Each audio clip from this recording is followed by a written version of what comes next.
오늘 본문은 사사기 17장을 읽었는데 이제 사사들이 연대순으로 이렇게 쭉 오다가 오늘 17장에 이르러서는 사실은 연대순의 말씀이 아니라 그 사사시대의 전체적인 총체적인 영적인 상태가 어땠는지를 이제 알려주는 그런 본문입니다. 그러니까 미가의 집에 대해서 나오는데 익히 알고 계신 분들이 많을 줄 압니다. 이 미가의 집에 관한 본문을 읽으면 교회가 타락하면 어떻게 되는지, 타락한 교회의 모습은 어떤 모습인지 알게 됩니다. 사실은 그 하나님의 백성들 자체가 영적인 교회거든요.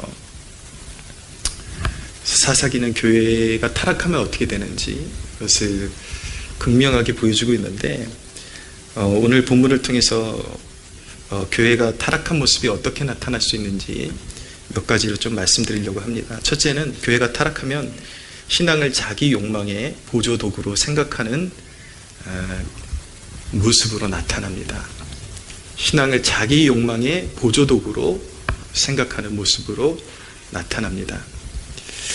미가의 집에도 보면은 오늘 말씀 읽었듯이 여호와 신앙이 있습니다. 그들의 입술에 여호와라는 그런 고백이 있습니다. 말끝마다 여호와께서 이렇게 말씀하시죠. 근데 오늘 보니까 사건이 있는데 어머니가 굉장히 그 애지중지 그 모아둔 돈이 사라진 거예요.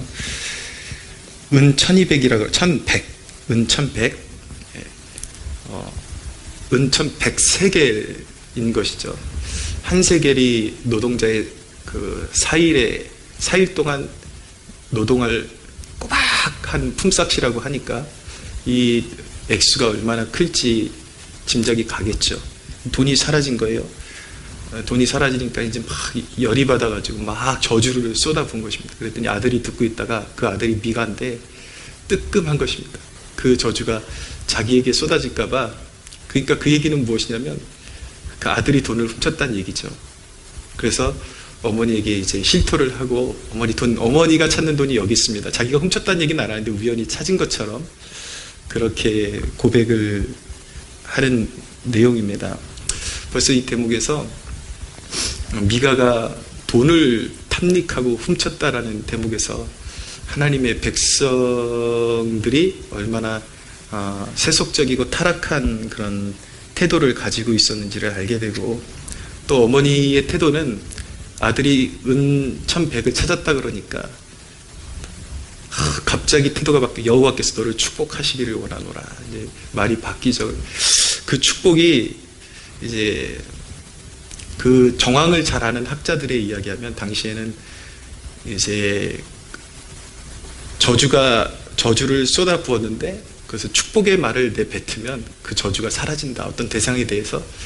그러니까 이게 사실은 입술에서는 여호와를 이렇게 계속 말을 하고 있지만 그 이면적인, 그 내면적인 신앙에는 미신이 깔려 있는 것입니다. 당시 사람들의 그런 사회 속에 이렇게 관영하게 퍼져 있던 미신적인 사상이 여기에 묻어나고 있는 것이죠. 얼마나 타락한 모습입니까? 그들에게 신앙은 여호와를 경외하는 듯하고 입술에 여호와를 담고 살지만 사실은 그들에게 있어서 신앙은 욕망을 이루는 보조 도구일 뿐이었습니다. 오로지 자기 관심사를 충족시키는 보조 도구쯤으로 신앙을 생각하고 있고 하나님을 그렇게 생각하고 있는 것입니다. 늘 자기가 하고 싶은 것을 주도하고 하면서 하나님의 그런 관한 그런 고백을 하지만 사실은 이 사람들 마음속에는 하나님이 개입하시는 것을 원치 않아요. 그냥 자기네들이 하고 싶은 것을 하고 싶을 뿐입니다.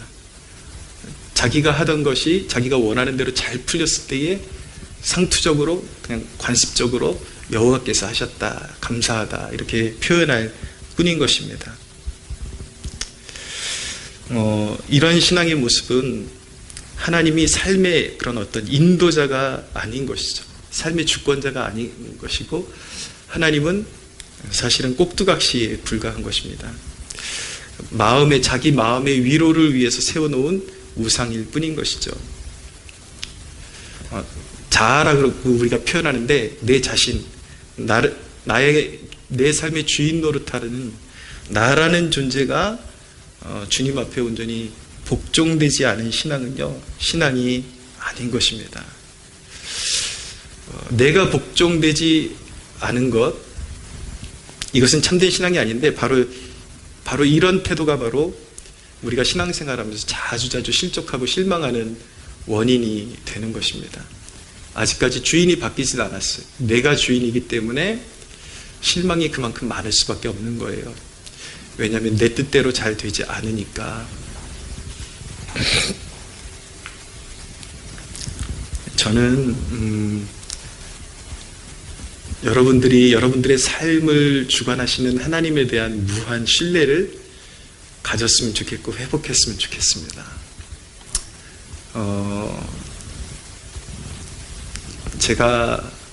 저는 자타가 공인하는 칼빈주의자거든요.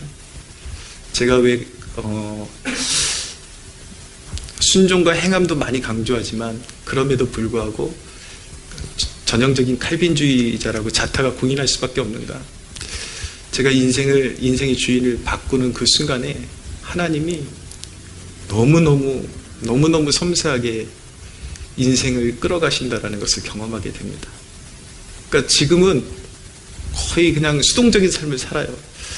심지어는 어느 정도냐면 우리 집에 이사 가는 스케줄까지도 그런 것까지도 하나님께서 다 관리해 주시고 움직이게끔 뭔가 이렇게 사인을 주시고 밀어내시고 너무 섬세한 거 하나하나 이렇게 하나님께서 돌보아 주시니까 저에게 있어서 예수를 믿는 것은 그리스도께서 나를 위해 사시는 것이다 라는 고백이 상투적인 그냥 나의 신앙 고백 차원의 그런 고백이 아니라 실제적으로 저의 삶 가운데 일어나고 있는 사건이기 때문에 저는 여러분들이 인생의 주도권을 바꿀 때 역사하시는 그 하나님을 무한 신뢰하면서 살아가는 축복이 있게 되기를 바랍니다. 할렐루야. 경험해보니까 인생의 주인이 바뀌면 진짜 하나님이 끌어가시더라고요. 계속 끌어가시고 보여주시고 때로는 제가 설교하면서 좀 미안해질 때가 있어요. 왜냐면 제가 하나님의 사랑 받은 걸 이렇게 곱씹어 보면은 제가 다 잘해서 하나님이 사랑해 주시고 품어 주신 게 아니라 늘 실수투성이고 연약함에 빠질 때도 많았는데 심지어는 저는 회개조차도 하나님이 회개의 문을 저에게 열어주시고 알게 해주셔서 회개한 거는 사실 자랑거리도 아니고 내세울 게 아닌데 그 회개한 거 한 가지만으로도 하나님이 또 잘했다고 그냥 이렇게 용서해 주실 뿐만 아니라 회개했다고 또 상을 베푸시고 큰 위로를 주시고 격려를 주시고 이런 걸 보면은 나는 어쩔 땐 그런 생각을 해요. 나는 그냥 거저 사랑을 받으면서 살아놓고 성도들 앞에서는 어쩔 때는 당신들은 이거 해라 저거 해라 먼저 어깨에다 짐 올려놓고 그러니까 혼나는 거야 막 이러면 근데 그렇게 생각해 가만히 돌아보니까 이게 좀 우리 성도분들이 그 무한한 하나님의 사랑을 더 깊이 알아가는 축복이 있었으면 좋겠다라는 그런 간절한 소망이 일게 되었습니다. 사랑하는 여러분, 가끔 목사가 조금 못된 집보로 여러분들한테 그렇게 하면 안 됩니다. 잘못했습니다. 이래도 여러분들이 정말 주님을 사랑하는 마음이 있다면 하나님은 여러분들을 무한히 사랑하시고 아껴준다는 사실을 한순간도 잊지 마시기를 바랍니다.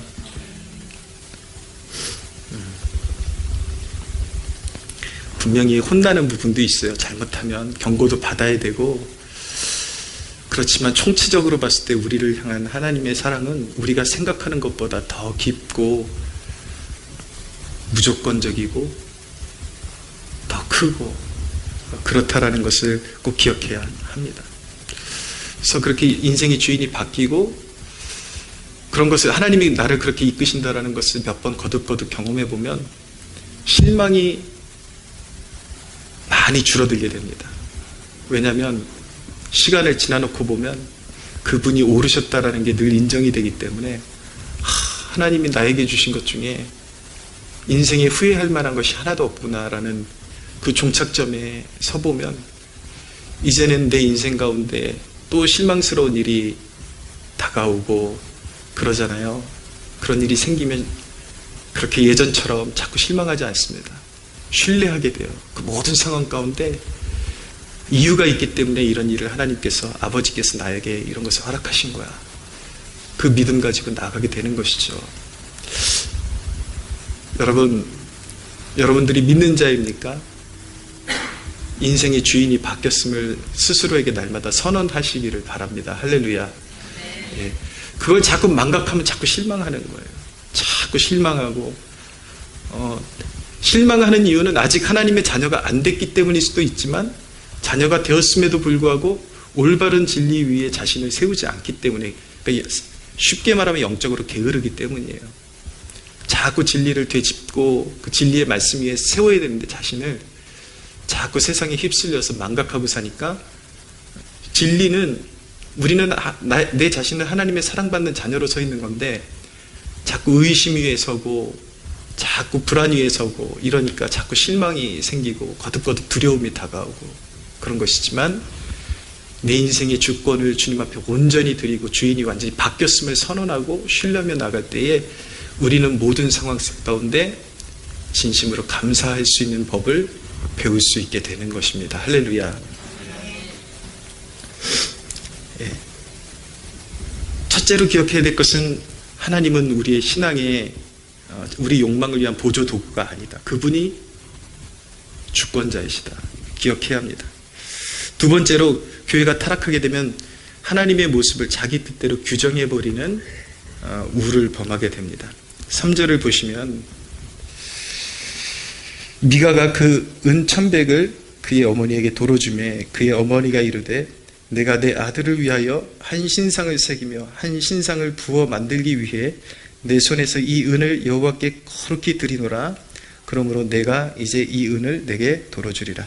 네, 돈 찾았다고 좋아가지고 기념으로 하나님께 감사하고 또 그 저주가 아들에게 미치지 못하도록 신상을 만들어 주겠다라고 말하고 있습니다. 사실은 그걸 그렇게 만들어 놓고 그들은 또 그것이 여호와라고 그렇게 고백을 하는 것입니다. 이런 신상을 만드는 모습은 분명히 하나님께서 1계명과 2계명에 말씀하신 10계명을 어기는 죄악인 것입니다. 하나님을 자기 뜻대로 규정하는 것이죠. 이것이 무서운 사실인 것은 무엇이냐면, 사실은 하나님을 자기가 믿는 것이 아니라 하나님의 자리에 앉아 있는 것입니다. 그래서 하나님을 자기 형상대로 자기 생각대로 만들어 대고 있는 것입니다. 우리가 죄책감을 이기는 모습이 하나님을 자기 뜻대로 규정하는 모습이 되어서는 안 됩니다. 우리가 때때로 잘못을 범하고 깊은 죄책감에 붙잡힐 때가 있거든요. 근데 그 소리가 얼음 만드는 소리예요. 상신영지 지금 놀랐죠? 아니에요? 네, 저도 처음에 놀랐어요. 그게 무슨 소리지? 이게 왜 없던 소리가 생겨가지고, 네, 얼음 나오는 소리입니다. 그게. 근데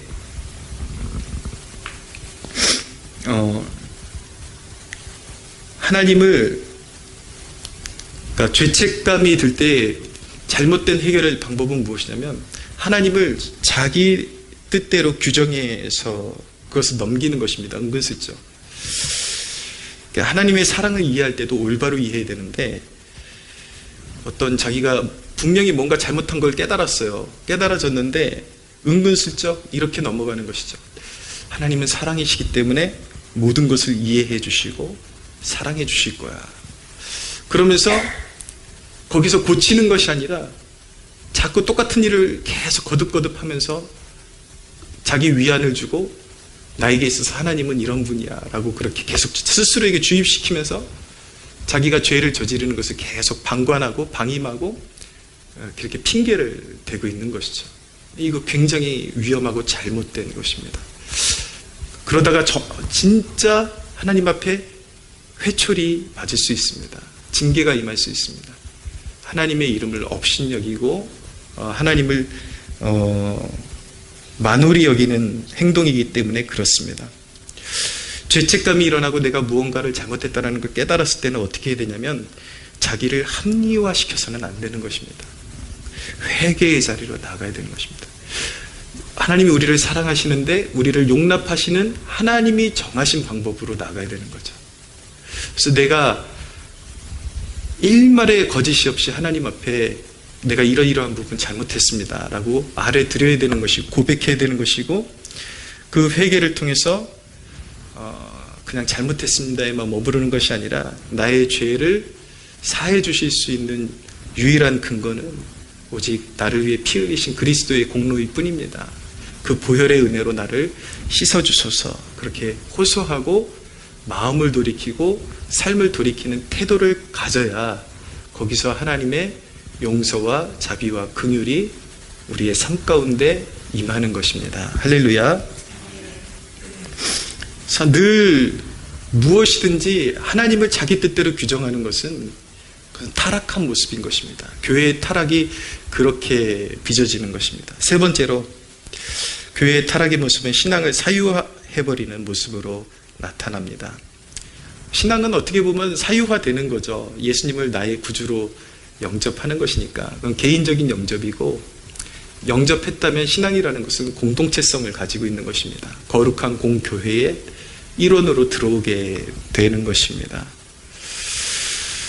그래서 이제는 기도도 사실은 우리가 기도할 때에 나를 위해서 기도하기도 하지만 우리의 근본적인 기도는 우리로 바뀌게 되는 것입니다. 하늘에 계신 우리 아버지 이렇게 바뀌게 되는 것이죠. 하나님 나라의 시민이 되었다라는 의식이 생겨야 하는 것입니다. 근데 이 타락한 미가의 가정을 보니까 5절에 보면은 그 사람 미가에게 신당이 있으므로 신당도 있어요. 그가 에봇과 드라빔을 만들고 한 아들을 세워 그의 제사장으로 삼았더라. 여기서 한 아들은 대부분의 학자들은 이 미가의 친아들일 것이라고 그렇게 생각을 합니다. 그래서 아들 중에 하나를 세워서 원래 제사장은 레위인이 해야 되는 것이거든요. 하나님이 정하신 것입니다. 근데 그냥 아무나 한 아들을 세워서 제사장으로 임명하고 고용을 했습니다. 오늘날 교회의 타락의 전형적 모습이 여기에 있습니다. 우리가 신앙 고백에서 고백하듯이 신앙이라는 것은 성도가 서로 교통하는 것이거든요. 우리가 교회의 일원이 되었고 우리가 서로 모여서 교회가 되었고 성도가 서로 교통하고 영적인 교제를 나누고 그리고 삶에 있어서 서로의 필요를 나누는 물질적인 교제까지 나누는 그런 존재가 되었습니다. 그런데 이 시대에는 그런 공동체성이 사라지고 있습니다. 예수님께서는 분명히 교회에 말씀하셨거든요. 너희는 가서 모든 민족을 제자로 삼아라. 교회에 명령하신 대위임령이죠. 그런데 이런 주님께서 명령하신 공동체적이고 하나님 나라, 우리가 하나님 나라를 이야기할 때 나라라고 표현하잖아요. 나라라는 것은 개인을 표현하는 것이 아니거든요. 하나님의 자녀들의 그 집합체적인 개념을 나라라고 하는 것이거든요. 우리가 예수 믿는 것은 나라 속에 들어온 것입니다. 나라가 된 것입니다. 나 혼자 존재해서 나라가 된 것이 아니라 같이 존재하기 때문에 나라가 된 것입니다. 그런데 이 하나님 나라의 대의가 사라지고 있습니다.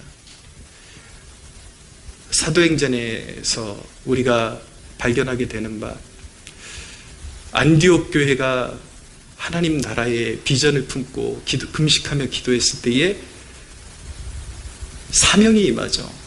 세계선교의 사명이 임합니다. 그리고 그 교회가 바울과 바나바를 파송합니다. 이것이 하나님 나라의 대의거든요. 이것을 함께 이루고 국가적인 그러한 사명 그리고 열방의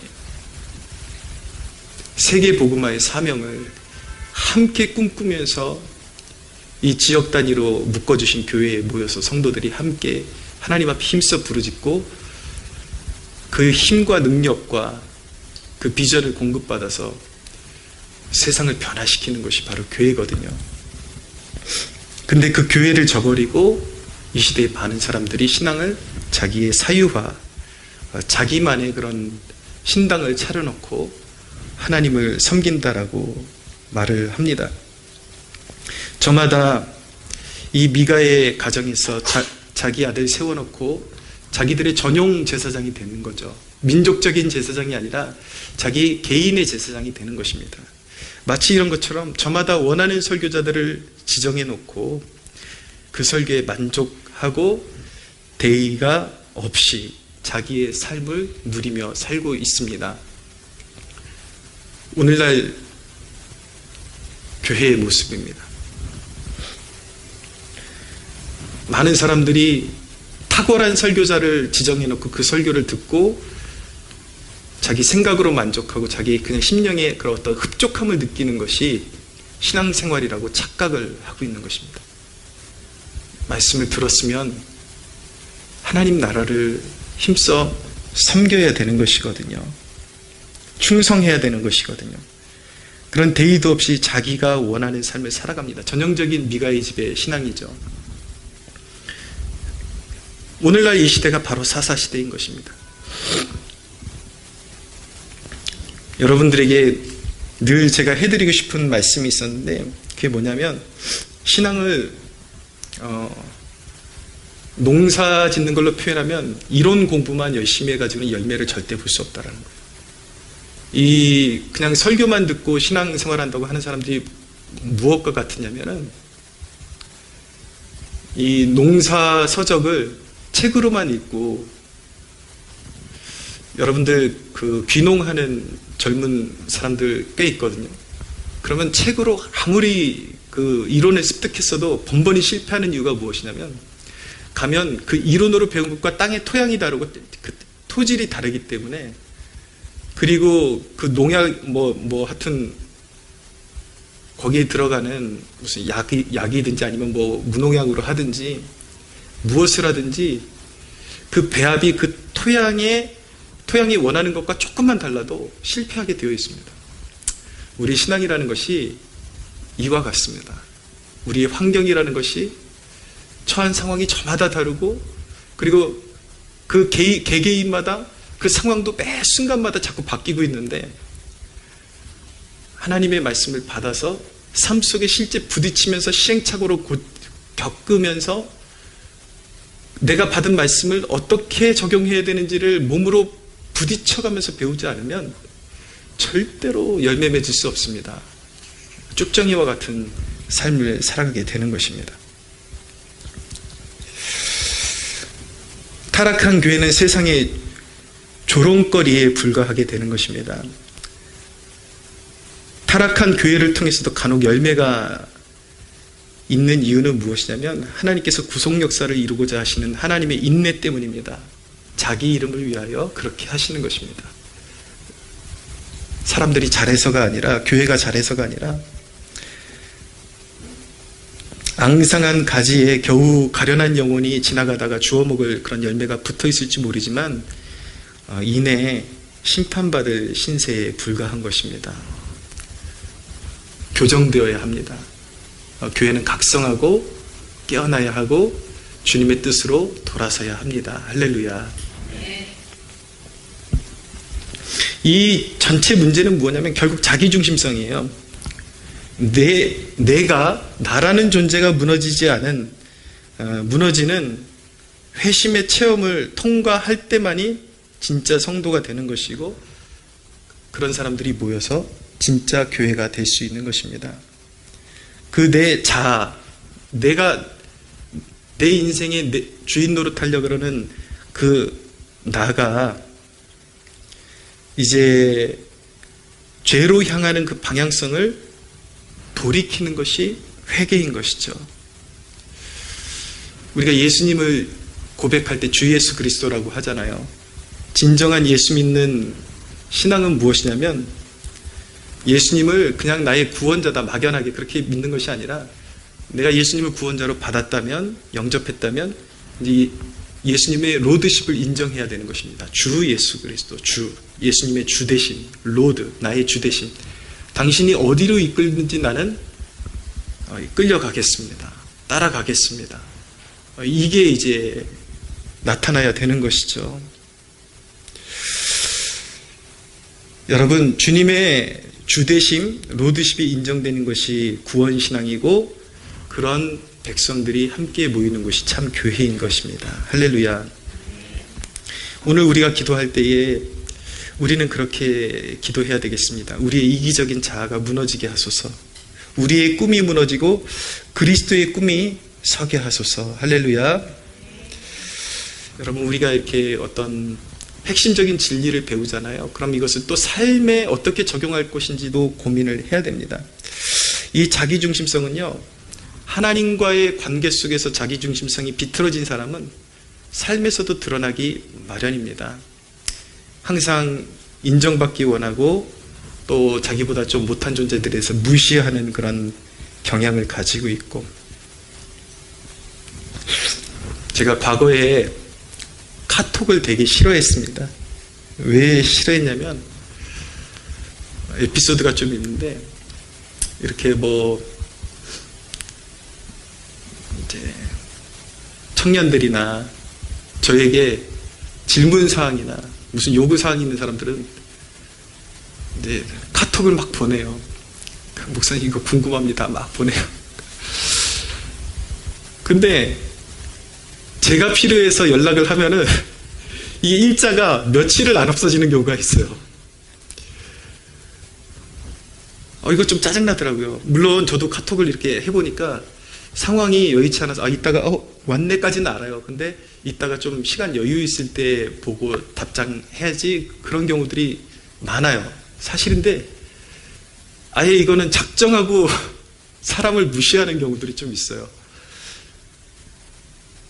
그런 경험도 있는데 일주일 내내 보지 않다가 이제 주일에 대해서 얼굴 마주칠 때가 되니까 그때 확인하고 답장을 주는 경우들도 있더라고요. 그런 경험들을 하면서 굉장히 씁쓸하고, 그런데 그런 모습도 하나의 자기중심성이 삶으로 드러나는 것이라고 표현할 수가 있겠죠. 우리가 성숙한 그리스도인이라면 우리가 십자가의 은혜로, 그 은혜로 구원받은 사람이 그 은혜 받은 사람이라면 배려할 수 있는 사람이 되려고 노력해야 합니다. 할렐루야. 할 수 있는 한, 불가피한 사정은 어쩔 수 없지만 자기가 어떤 필요에 의해서만 이렇게 상대를 자꾸 이렇게, 자기가 필요하면 득달같이 계속 연락하고, 자기가 조금 뭔가 이제 요구사항이 없다 그러면 사람 이렇게 무시하고, 이런 게 은연중에 드러나는 우리의 습관이거든요. 이런 것들도 우리가 배려할 줄 아는 사람으로 빚어져야 합니다. 요번에 저한테 스승님 같은, 나이는 저보다 5살 그렇게 많지 않아요. 근데 제가 청년일 때 한창 이렇게 너무 훌륭한 영성으로 저를 이끌어 주셨던 목사님이 배려해 주셔서 제주도 갔다 왔잖아요. 리트릿 갔다 왔는데 에피소드가 한 가지 있었는데, 뭐 이렇게 짐 같은 거 맡기는 그런 수석 밟는 데 있잖아요. 근데 제 스승 목사님이 갑자기 안 보이다가 갑자기 나타나갖고, 환희야, 여기 좀 와봐. 그래서 불러서 갔더니 무슨 일이 생겼나 그랬더니, 왜 사람들 못 오게 했다가 들여보냈다는 벨트라인 같은 거 있잖아요. 이렇게 꽂아가 쭉 늙혀가지고 이렇게, 그거를 꽂지를 못하시고 헤매고 계신 거예요. 그래서 저한테 이렇게 환희야 너 이거 할 줄 아냐? 그래요. 보니까 옛날 스타일은 이게 암수가 정확하게 이렇게 보여가지고 탁 꽂으면 되는데, 얘는 암수가 똑같이 생겨가지고 이게 어떻게 해야 되지? 이게 제가 봐도 헷갈린 거예요. 그런데 가만히 보니까 꼭 반대쪽에 옛날식의 그런 암수 개념이 아니라 못 같은 게 톡톡톡톡 튀어나와 있는데, 제가 그냥 감으로 거기다 탁 걸치니까 그게 쏙 들어가더라고요. 둘이 말없이 싹 돌아서 가지고 이제 이쪽으로 왔는데, 제가 마음속으로 어떤 생각을 했냐면, 목사님 속으로 무안해 하시지 않았을까? 좀 수치심 느끼지 않았을까? 그런 생각이 드는 거예요.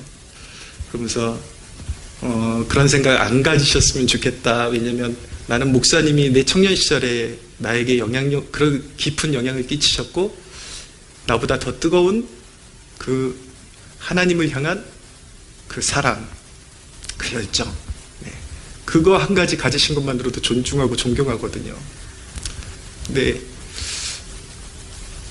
그런 어떤 필요 없는 부끄러움 같은 거 갖지 않으셨으면 좋겠다 라는 생각을 갖게 되었습니다. 이 얘기하는데 왜 내가 눈물이 나는지 모르겠다. 이런 것도 주책이에요. 근데 또 뒤집어 놓고 생각하니까 나도 이제 해외에 나가본 경험이 별로 없어서 앞으로 우리 교회가 선교의 문이 열리면 우리 성도들하고 같이 다녀야 되는데, 제발 우리 성도들이 목사님 그것도 몰라요. 이러지 않았으면 좋겠다.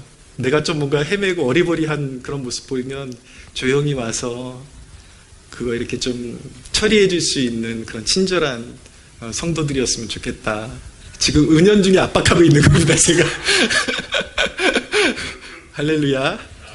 네, 그런 배려를 우리가 배워가는 그리스도인 되기를 축원합니다. 할렐루야. 오늘 말씀이 은근히 길어졌네요. 네, 말씀 마치겠습니다. 하나님을 이용하는 것이 아니라 내가 주님의 도구가 될 때 하늘의 능력이 임합니다. 할렐루야. 한번 같이 좀 따라해 보시겠습니다. 하나님을 이용하는 것이 아니라 내가 주님의 도구가 될 때 하늘의 능력이 임한다. 우리 그런 마음 가지고 기도했으면 좋겠습니다. 하나님, 우리의 사욕을 씻어주십시오. 나 중심적인 자아를 깨뜨려 주십시오. 내가 믿는 자일진데 내 중심이 아니라 주님 중심으로, 하나님 중심으로 살아가게 하시고 사욕을 씻어내는 영광스러운 교회로 거듭나게 하소서. 그 마음 가지고 기도했으면 좋겠습니다. 우리 하나님께 영광의 박수 올려드리겠습니다.